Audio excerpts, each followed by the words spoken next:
Evo ja sam prvi došao do čamca, doplivao, a Marija čeka Akisa da se vrati, pošto on ima neke stvari, a nema vodonepropusnu torbu.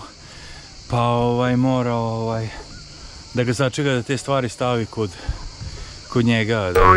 Sada je 7 sati, oko 25 minuta. Tu nešto pre 8 sati ćemo krenuti nazad sa Skijatosa, odnosno sa Skopelosa, nazad na ostrvo Evija, severni deo. Imamo do onda nekih deo otprilike 50 km morem.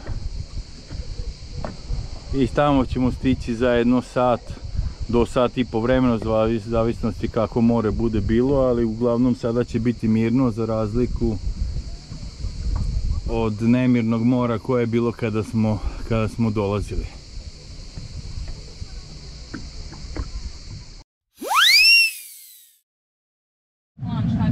Još uvijek nismo krenuli, zadržali smo se još 2 sata, evo ga, već je sumrak.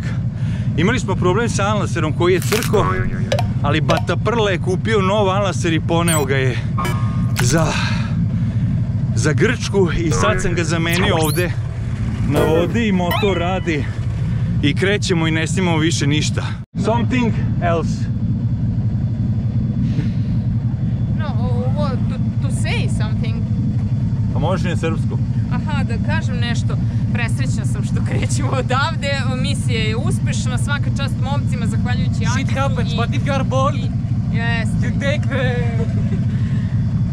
Sva sreća, pa smo imali pomoć i Zoran je bio pri sebi.